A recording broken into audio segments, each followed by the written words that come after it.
Nos situamos en el contexto de la extenuante Guerra de los 100 años. Francia e Inglaterra dirimen cuitas y provocan grandes batallas, miles de muertos, hambrunas y casi un genocidio entre ambos pueblos, pues perdieron prácticamente el 25% de su población en esta contienda que se extendió durante 117 años para perplejidad del mundo conocido. En dicho conflicto descollaron personalidades deslumbrantes, sin duda alguna, pero también se exacerbó los sentimientos más negros, más delirantes y más surrealistas que ha visto el planeta Tierra.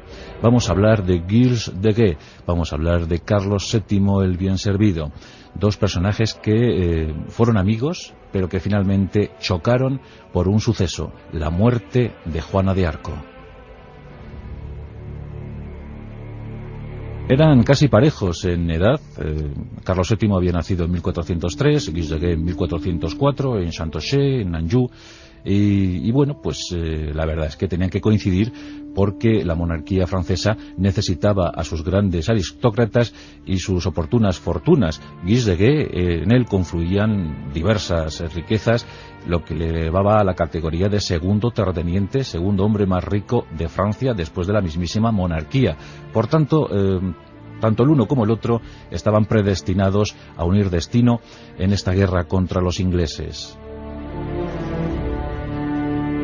Y la oportunidad se dio en 1428, con la aparición fulgurante en la historia gala de una campesina nacida en una aldea llamada Domremy, y que venía con un mensaje supuestamente celestial que le auguraba que ella, solo ella, podría salvar Francia de un destino fatal, y que ella, solo ella, coronaría al delfín, este era Carlos VII, en esa condición desde 1417, y que ella le coronaría, como decía, en la catedral de Reims, cumpliendo la vieja costumbre franca.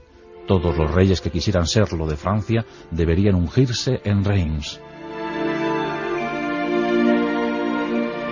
El escenario no era el más propicio para los intereses galos. Los ingleses arremetían con fiereza y habían sometido a sitio a las principales plazas francesas. París estaba en sus manos y Orleans estaba a punto de caer.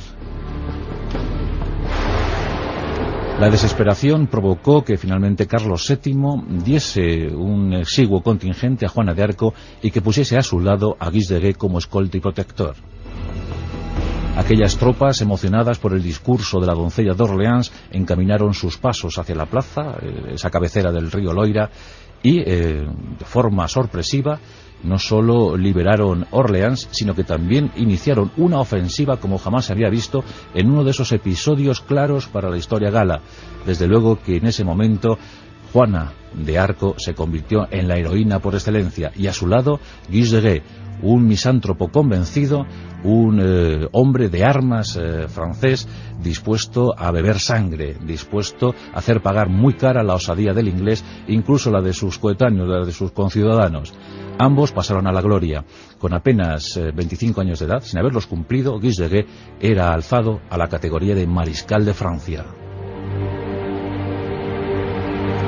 Desde luego, la única posibilidad de salvación para el alma atormentada del bretón, era de Bretaña, pues residía en Juana. Era su anclaje a la vida, era el punto de pureza que necesitaba, que ansiaba para seguir adelante, para no incurrir en males mayores.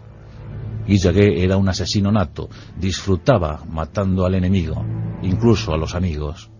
Y solo Juana le dio ese momento, ese remanso de paz. Como sabemos por la historia, esta niña apenas, pues fue capturada por los ingleses y en un acto infame condenada a la hoguera por hereje, por apóstata, por bruja.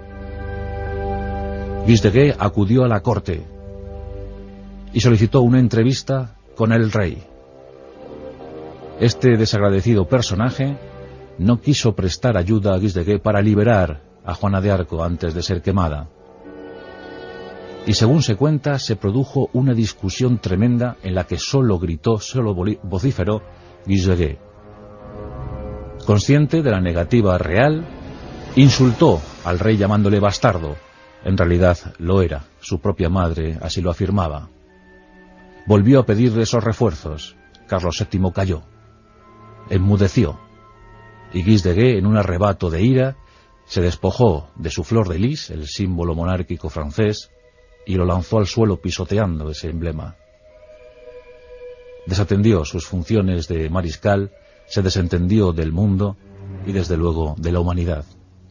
Él mismo pagó de sus arcas 2 compañías de mercenarios en el intento vano de liberar a Juana de Arco. Llegó tarde. Cuando él mismo entró en la plaza de Rouen y se acercó a la plaza vieja, a la plaza donde se había quemado a la santa, comprobó que las cenizas de Juana estaban allí y que posteriormente fueron arrojadas al Sena para que nada más se supiese de ella. Guis de Gué se desentendió, como digo, de la humanidad, porque desde ese año, 1431, desde esa fecha, 30 de mayo, no quiso saber nada de Francia, ni por supuesto de su rey. Se refugió en sus posesiones y se entregó por completo a prácticas negras, malignas, al satanismo y a la matanza de niños. Un pederasta consumado, un psicópata como jamás se había visto. Dicen que entre 1431 y 1440, en tan solo 9 años, desaparecieron 1000 niños y niñas de la región de la que se enseñoreaba Guis de Gué. Más de 1000 niños y niñas. Finalmente, en 1440, fue llevado a juicio. Se le consiguieron demostrar, él mismo las confesó, 140 muertes, 140 asesinatos. Algunos especialistas suben esa cifra a 200 constatados. Y presumiblemente deberíamos pensar en esos 1000. El propio Carlos VII concedió permiso al duque de Bretaña, Juan V, para que condenase y ejecutase a posiblemente su peor enemigo, Guis de Gué. Pero hubo un tiempo en el que este hombre, este psicópata, estuvo a punto de salvar su alma, y fue con la presencia de Juana de Arco, su mejor amiga, su amor más puro y sincero. Y este rey desafecto, traidor y desagradecido impidió que este Guis de Gué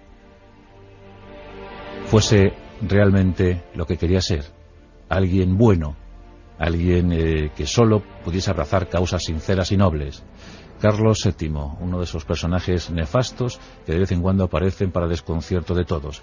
Guis de Gué, psicópata, asesino, pederasta y desde luego misántropo. La guerra de los 100 años terminó, pero perduró el recuerdo.